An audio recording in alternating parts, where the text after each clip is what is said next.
It's not because your bass plays in the low frequencies that it has to stay there and get buried in the mix. Hello there, I'm Thomas from Shedai in a parking lot. In this video, I'll be diving deep on how I mix bass for my cover of Chase using Modo Bass 2 and Monark. Let's get that bass cut through the mix. Now for the bass stuff. These are all the tracks right there. They all go to a main bass bus, which only have a compressor to sidechain with the kick right there.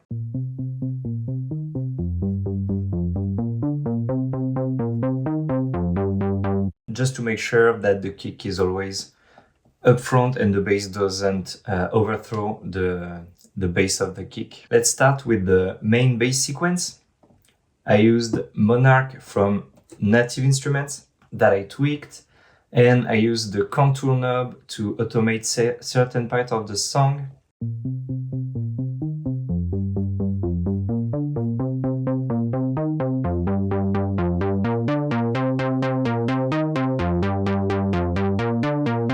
I first use GST Maximizer for tone shaping, so you'll see there is a bit of low-end compression right there, and a bit of exciting as well on the synth.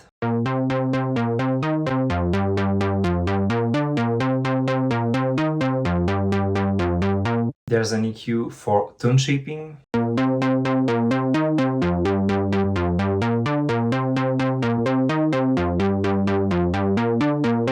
That way the low end doesn't clash with the other basses. I have a bit of saturation. I tweaked the Fix for Anything Boring preset, which, well, does what it does.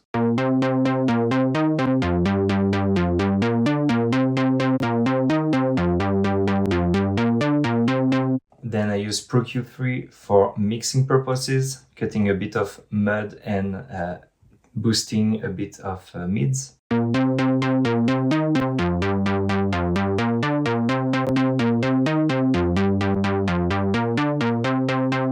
Then I used a stereo delay from Baby Audio to get that stereo effect.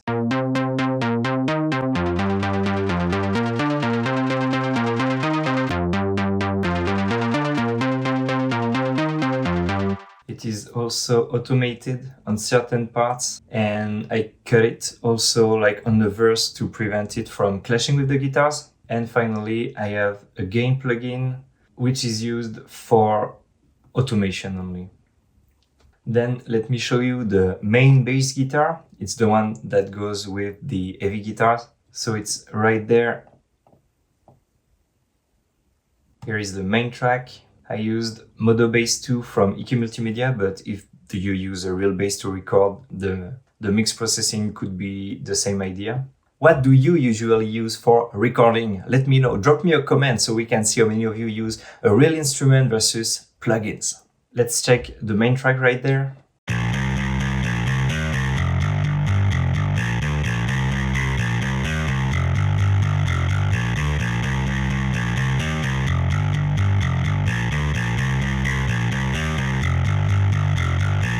I have a compressor to control the dynamic of the bass.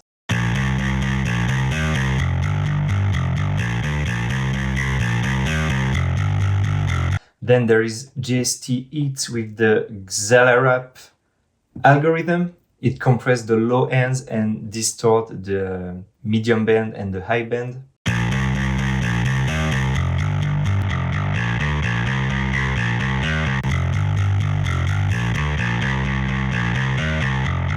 Then I duplicated the track, is the exact same thing with the compressor, and I think GST Heat is a bit different right there. I used the Black Glass algorithm, which is a bass preamp for modern bass tones. Of course it is. Let's hear that.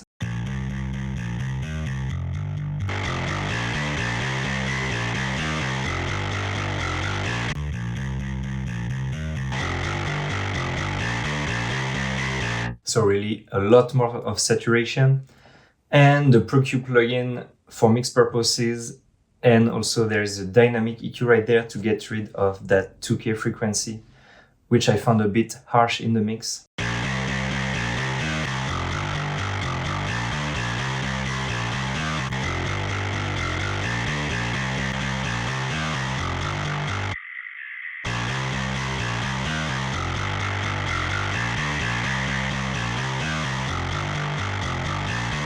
So if you listen both at the same time, it does that.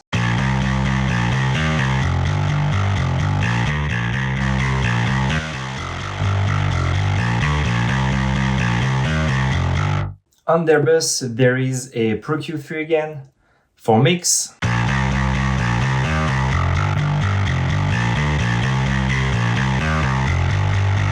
You can see I also use the dynamic EQ around 2K here.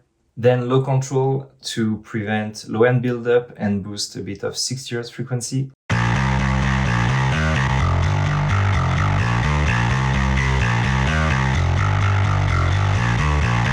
Really not that much. Then fresh air to add a bit more of high-end sparkle and push it through the mix.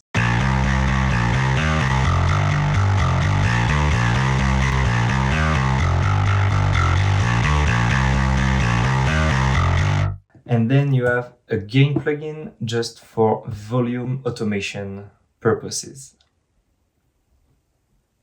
Then for the bass, I also have 2 more synthesizers which come to complement some parts on the song. I have this 80s sync lead synthesizer courtesy of Alchemy. This one is automated.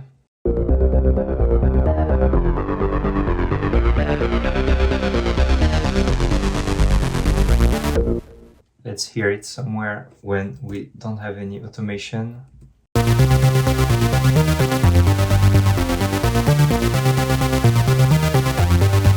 Here, just a bit of processing. I used Howard Benson vocal multiplier to spray it on the stereo and create a lower octave.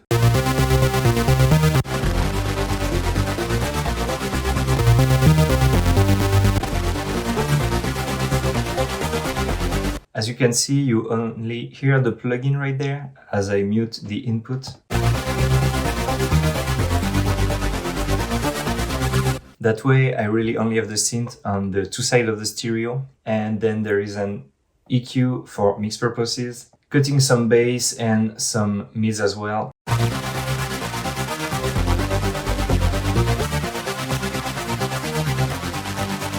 I also have the 80s sync lead rhythm break, which I used during the metal break. I think it's probably from the same preset but tweaked for that part.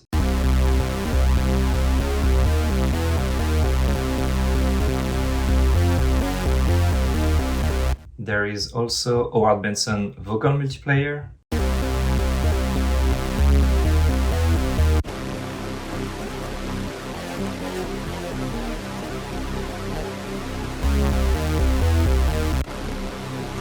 After that, I have GST heat on the black glass setting as well to add a lot more of saturation.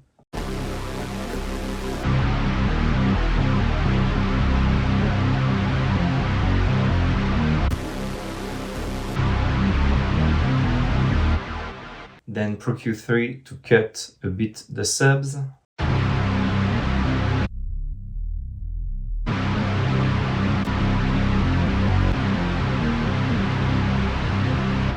And low control to keep all of that under control.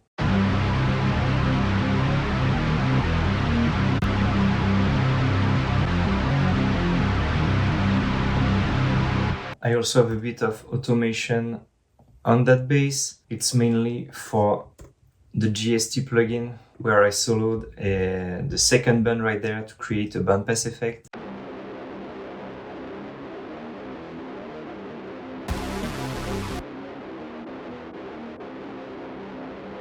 Now that we have a solid low-end foundation, let's move on to the next video where I'll show you how to mix heavy metal guitars using synths. If you have any questions or thoughts, drop them in the comments and don't forget to subscribe to catch all my upcoming videos. Thanks for joining me, I'll see you soon.